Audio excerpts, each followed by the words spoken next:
ये कहानी है एक किसान की जो कि बहुत मेहनती था। वह बड़ी मेहनत से खेतों में अनाज उगाता था और उसकी देखभाल करता था, पर अक्सर ही उसकी फसल खराब हो जाती थी। कभी सूखा पड़ जाता, कभी बाढ़ आ जाती, या कभी तेज धूप और कभी आंधी। कोई ना कोई वजह से उसकी फसल खराब हो ही जाती थी। एक दिन एक किसान पेड़ के नीचे बैठकर अपनी बर्बाद हुई फसल को देख रहा था, और तभी वह गुस्से में आसमान की तरफ देखकर भगवान से कहता है कि है मालिक, आपको सब बहुत महान मानते हैं और सबसे ज्यादा ज्ञानी मानते हैं। कहते हैं कि आप सब जानते हैं, लेकिन मुझे ऐसा लगता है कि आपको कुछ भी नहीं पता। मुझे ये लगता है कि आपको तो यह भी नहीं पता होगा कि फसल कैसे होती है। अगर आप यह जानते होते तो हर समय जो बाढ़, आंधी और तूफान आते हैं वह कभी नहीं आती। आप नहीं जानते कि कितना नुकसान उठाना पड़ता है हम किसानों को। अगर मेरे हाथ में शक्ति होती कि जैसा मैं चाहूं वैसा मौसम हो जाए, तो फिर आप देखना मैं फसल को कितने अच्छे तरीके से उगाता हूं।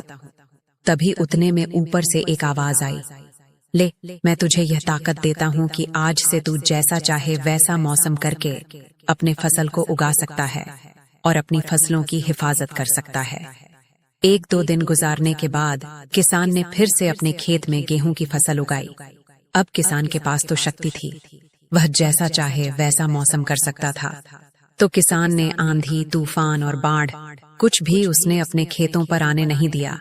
किसान ने अपनी फसलों को बर्बाद होने से बचाया, और उस साल उस किसान के खेत में ऐसी फसल हुई जो पहले कभी नहीं हुई थी।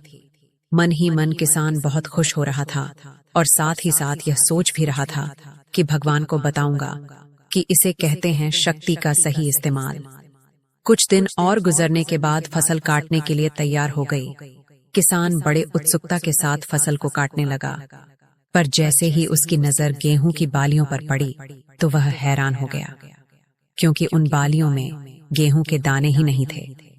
गेहूं के एक भी बाली के अंदर गेहूं का दाना ही नहीं था। सारी बालियां अंदर से खाली थीं। अब वह किस बड़ा परेशान हो गया और फिर से भगवान को पुकारने लगा। वह जोर जोर से चिल्लाकर ये कह रहा था, भगवान, शायद तूने मुझे कोई सजा दी है। तभी ऊपर से आवाज आई कि मैंने तुम्हें कोई सजा नहीं दिया है, बल्कि इसकी जिम्मेदार तो तुम खुद हो। तुमने अपने पौधों को संघर्ष करने का मौका ही नहीं दिया। ना तो तुमने उन्हें आंधियों से जूझने दिया, ना ही तेज बारिश से सहने दिया, और ना ही धूप में तपने दिया। एक भी चुनौती का सामना तुमने उन्हें नहीं करने दिया। इसीलिए सारे पौधे अंदर से खोखले रह गए। जब आंधी, तूफान, तेज बारिश और धूप पड़ती है, तभी यह पौधे संघर्ष करते हैं, और इसी संघर्ष से ताकत पैदा होती है, जिसमें पावर होता है, एनर्जी होती है, और इसी संघर्ष से गेहूं का दाना बनता है। तुमने उन्हें बुरे वक्त से गुजरने ही नहीं दिया।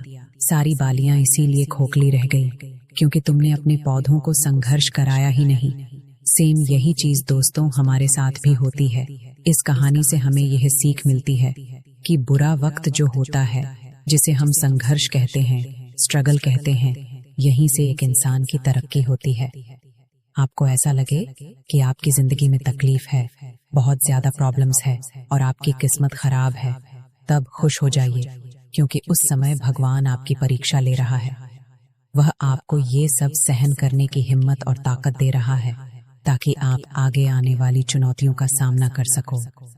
जरा सोच कर तो देखिए कि अगर आपकी जिंदगी में कोई प्रॉब्लम ही ना हो, कोई संघर्ष ही ना हो, तब जिंदगी जीने में क्या मजा।